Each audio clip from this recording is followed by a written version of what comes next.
Hello and welcome back everyone to another exciting episode of ToucanPlays. And today I have got a whole new round of questions answered from the official Showdown Discord server. We're gonna go into a deep dive of the new off-road trailer, and we get confirmation of a new variant paint scheme by way of a ton of new in-game screenshots. Let's go! Yeah! Okay, first off, let's take a closer look at the new off-road trailer that dropped last week. So this trailer starts off explosively with a yellow-rimmed Gravedigger the Legend flying off of a ramp in Death Valley alongside Blue Thunder. I knew that they weren't going to release the game without having Gravedigger the Legend in it, come on! Then we get a few quick cuts of Alaska and Colorado showcasing the three main biomes in the game. Then, after a quick title sequence, we see a peaceful setting in the Colorado woodlands, and can I just take a moment to appreciate the gorgeous graphics one more time? It's all so very peaceful and serene.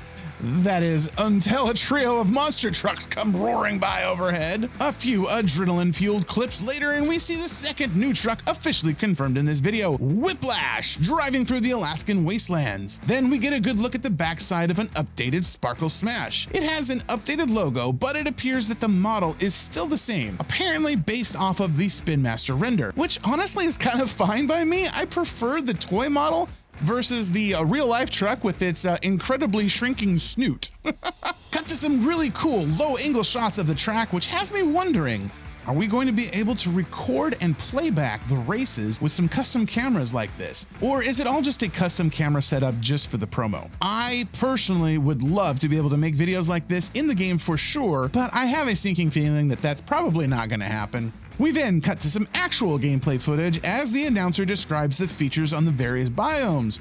Icy slick tracks in Alaska, forests and giant puddles in Colorado, and dusty Baja-style races in Death Valley.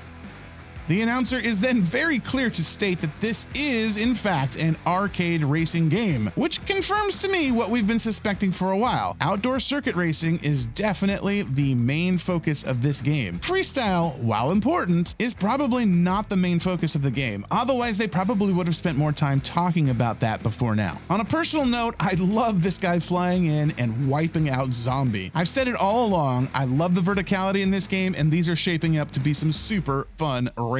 I cannot wait. The next sequence shows Max D in Colorado boosting off of a cliff. The announcer states, gaining more power by destroying obstacles and drifting with style. Confirming what we've been suspecting for a little while now, that you can build up your boost meter by performing tricks and smashing obstacles. We then cut to Max D smashing his way through some tire stacks and discovering a shortcut in the map. We've seen evidence of shortcuts like this before, specifically the boss fight with Pirate's Curse in Alaska. In this case, Max D actually makes up a significant amount of time, moving from 7th place to 2nd. Listen, I love the idea of there being multiple paths and having the ability to choose which path you take to optimize your run on a circuit race. I also really like the idea of there being Easter eggs and hidden secrets to uncover. The next set of clips showcases the weather effects in various biomes, namely sandstorms in Death Valley, rainstorms in Colorado, and snowstorms in Alaska. I'm super excited about weather effects, but I'd really like to know if we can customize them for quick play or multiplayer races, or if the weather effects are specific to certain tracks.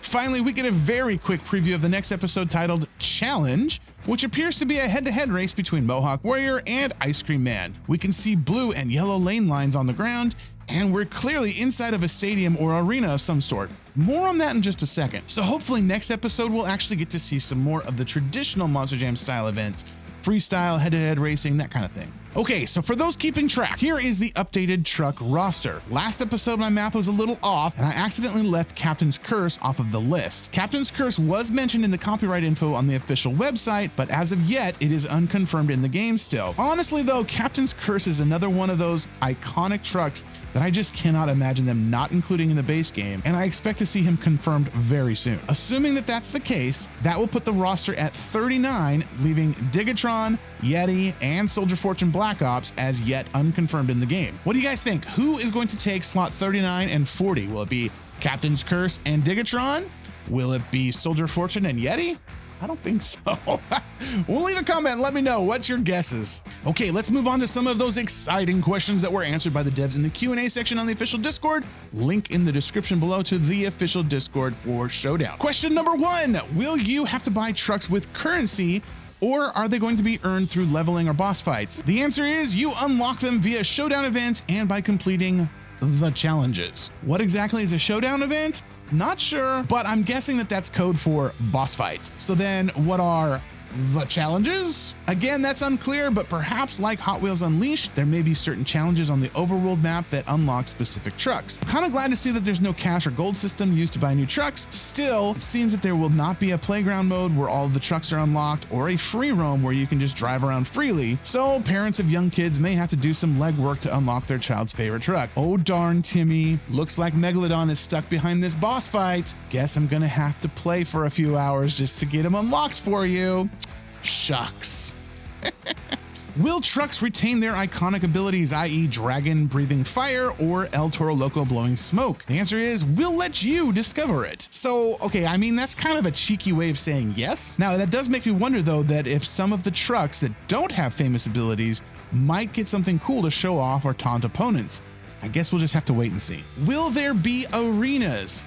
No, only stadiums and speedways. Interesting, so the giant, oversized stadiums that we've seen so far are basically the only option. No smaller venues. In the original press release, they stated that stadiums would be based off of American football fields, baseball stadiums, and speedways, experiencing rectangular, diamond, and oval layouts. So there will be some variety in the courses, but without smaller arenas, I'm guessing that our options are going to be somewhat limited. As I just talked about, most of the footage that we've seen has focused on the outdoor racing and extreme freestyle events. It has me a little concerned that stadiums and the more traditional Monster Jam style events are either lower priority on the development side or, knock on wood, are being saved for a big reveal in the next promo video. Let's hope that it's the latter. How many difficulty settings will there be? There will be 4 difficulty levels to tailor your experience. So what is that? Easy, medium, hard, and super hard. That's nice actually, because while Steel Titans had a very steep learning curve, it quickly became very easy even on the highest difficulty setting. Can you use photo mode, free cam, or record and playback online sessions somehow? Nope. That's a bummer for anyone who was hoping to host online tournaments, but it's also kind of expected. Remember guys, this is an arcade racer, not a sim. Don't expect BeamNG. Are there any original liveries, or are they all based on actual designs? We'll let you discover that. Okay, so again, cheeky way of saying yes. Which, that's fun, I guess. We'll just have to see what they have up their sleeves. Will there be pre-show cutscenes? Yes. Now, I think we've already seen a couple examples of this. Most notable is the cutscene from the Pirate's Curse boss fight starting, which I guess qualifies as a cutscene, even though it's not terribly exciting. But we've also seen wide-angle establishing shots of stadium events from the crowd perspective, fireworks going off left and right, and participating trucks lined up down on the pod. Now, some people have taken this answer to mean that there will be some sort of a story mode. I'm not convinced of that, but I am interested to see what else they have in store as far as cutscenes go. Okay, one last question that was asked by ADHD in regards to the driving aids in the game. I won't read the whole thing as it is pretty lengthy, but basically he was just asking for confirmation on some of the bizarre physics that we've seen, like the magical floaty bicycles or the seeming ability of trucks to not go past 60 degrees when performing wheelie or stopping maneuver. The answer was a bit cryptic, but essentially the dev said, yes, the trucks will handle significantly differently with the aids turned off. That's good to hear, but still, it'd be nice to see some footage comparing and contrasting the gameplay with the aids on versus off so that we can get a better idea of how the truck's going to handle. All right, time for some screenshot analysis.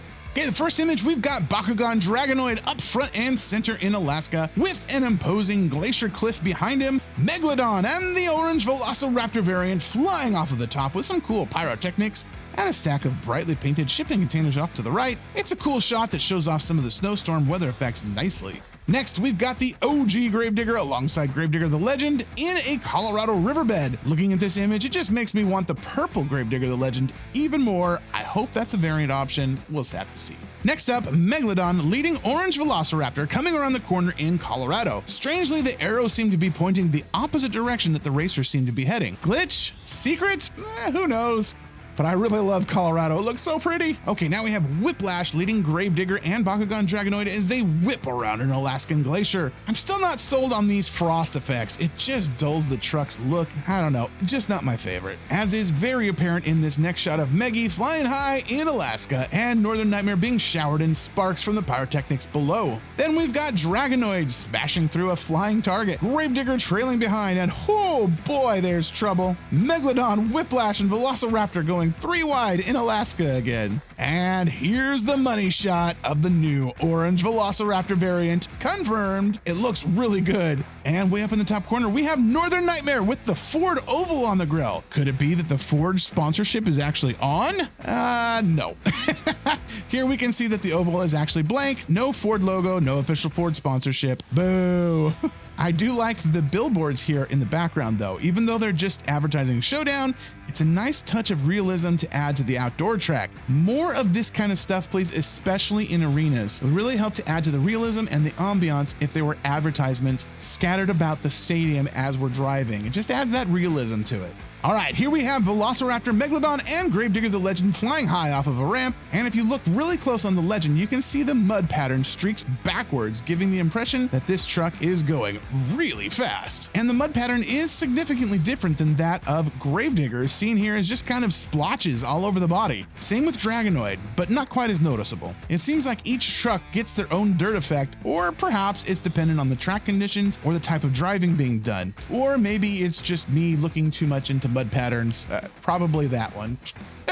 Speaking of driving conditions though, here's Megalodon driving into a dust storm, Gravedigger leaping over the track, and Northern Nightmare ahead of him. Speaking of Northern Nightmare, we get one more shot of him flying through the desert. His flag appears to be backwards in this shot, but it's actually oriented correctly. The flags are typically printed only on one side, and it would read normally if it was viewed from the other side. Notably though, the flagpole is not a hockey stick as the real-life truck sometimes ran. However, this logo seen on the back fender of Northern Nightmare is that of the Maple Leaf Tour, which was a Canadian-only Monster Jam tour that ran from 2011 to 2018. Northern Nightmare didn't always have this logo on the rear fender though, so if I were a betting man, I would wager that they based this model off of the 2018 Northern Nightmare. All right, that's all I've got for you. Don't forget to like and subscribe if you haven't done so already. Be sure to check out the video that you see over here on your screen right now. And hey, we'll see you guys on the flip side. Later, everybody. Bye.